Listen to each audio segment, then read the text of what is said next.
Hello, my name is Fozy, and today we're going to talk about Finland. But before we get into it, can you perhaps, what's the first thing that comes to your mind when you hear about Finland? What pops into your mind? Is it perhaps the hot saunas, cold dark winter evenings, or shy people, or could it be lakes? Because Finland is known for its thousands of lakes. Or could it be ice hockey or Nokia? What could it be? Probably the education system. So this brings me to the topic of today.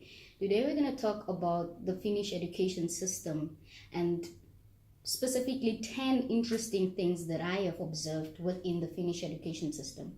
Okay, the aim of this video is basically just to share what I've seen and what I've experienced within the Finnish education system for everybody out there, since it is globally recognized and so many people are curious to know about it.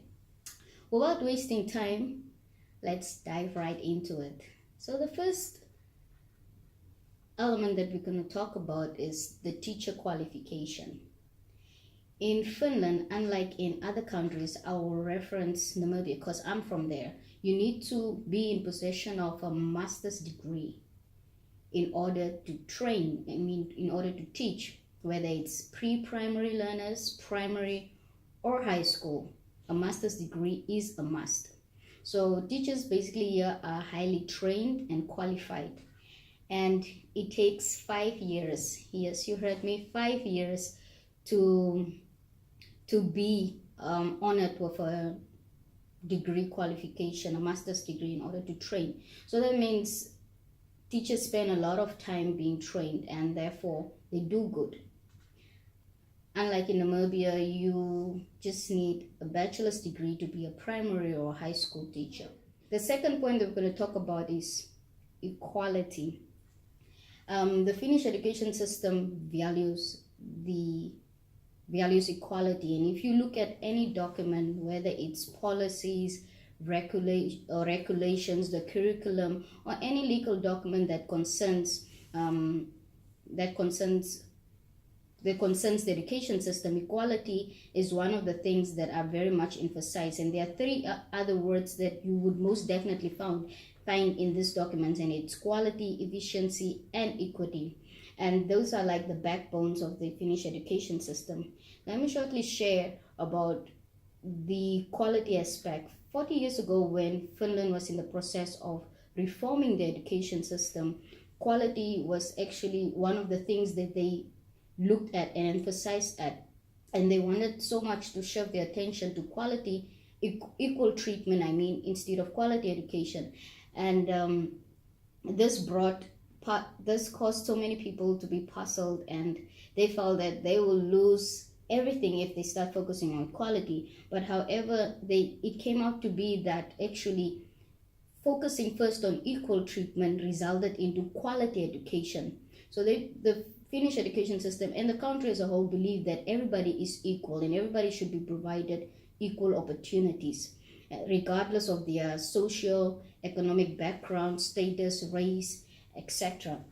So if you look at statistics today, you would also notice that countries that have placed their focus and their attention on equal treatment are actually the ones that are ranking top when it comes to the PISA results, such as Korea is one of the examples. So it came in handy for Finland. The third aspect that we're going to talk about is private schools. And this links good, and it links well with the point of equality. So in Finland, unlike in other countries, there is no private school, so to say. All schools are government owned. They are public schools. This is basically because they want equal opportunities for everyone out there. Finnish parents don't really have to worry when it comes to the beginning of the year, having to worry about, no, I want to enroll my child in school A. I don't want to enroll my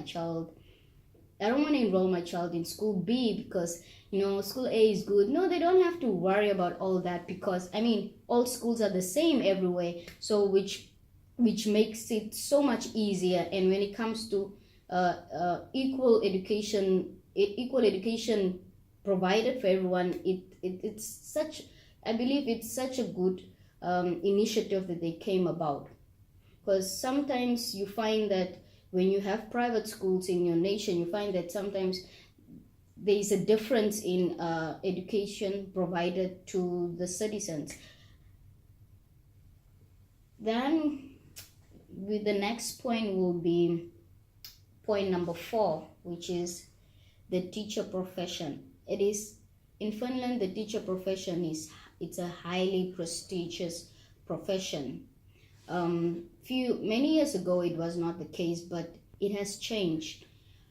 To study education or to be enrolled in the faculty of education at any university in Finland, it's a very competitive process. Like 1 out of 10 applicants get accepted every year, so you can only imagine how competitive this is.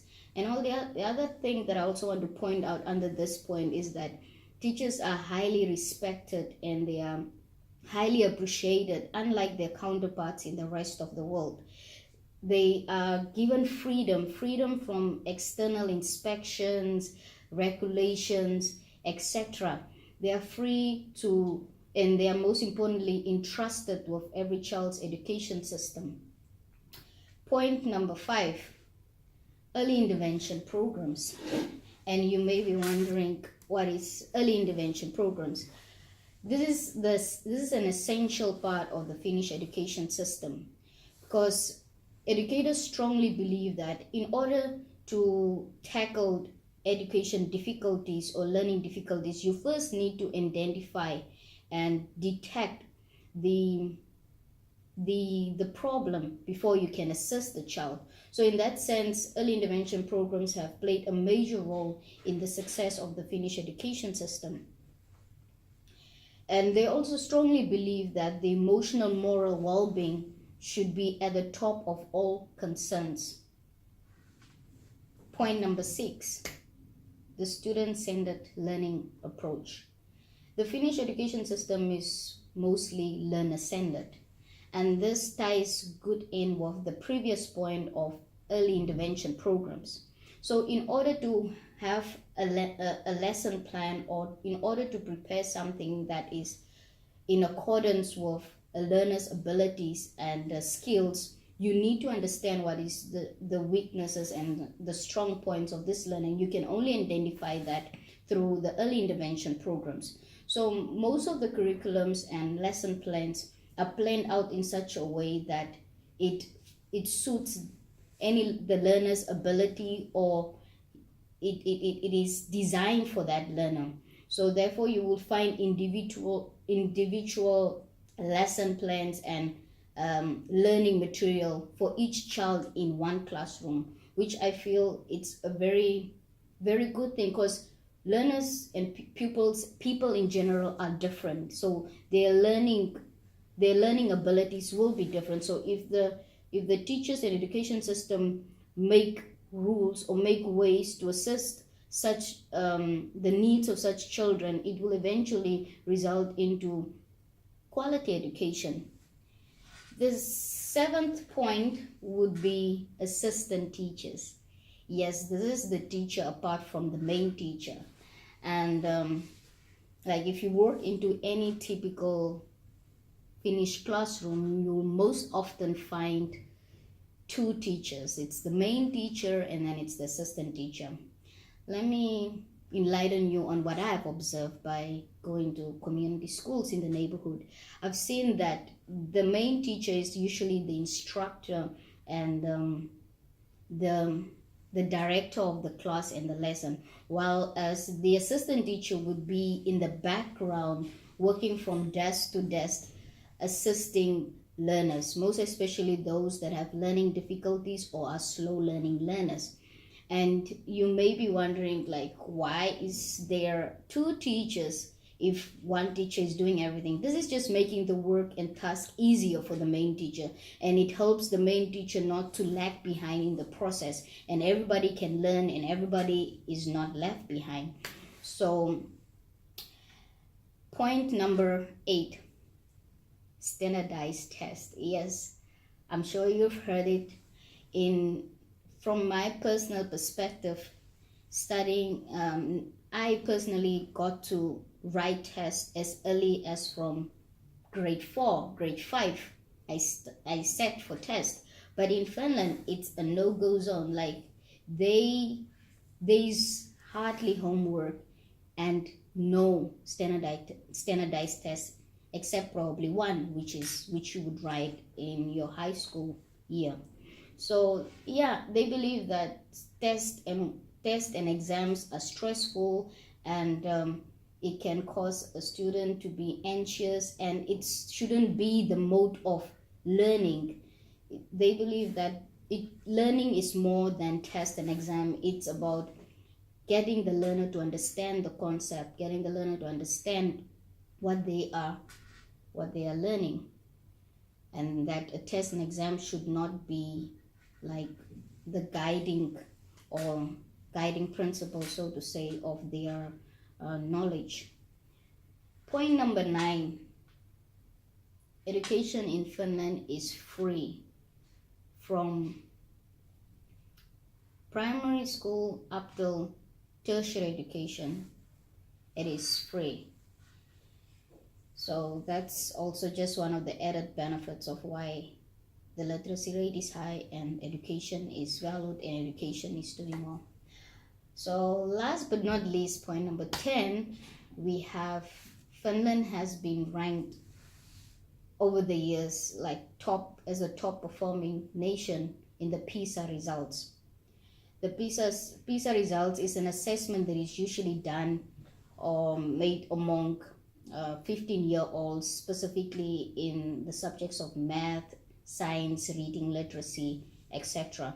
And Finland has been topping this list ever since. Of course, there was a time that they were not doing good, but because of some of the things that I've pointed out, Finland has been doing so well. Now we have come to the end of the 10 interesting facts that I have observed within the Finnish education system, and I hope this would be helpful to anyone that is viewing this. So please share, and let's all learn. Thank you.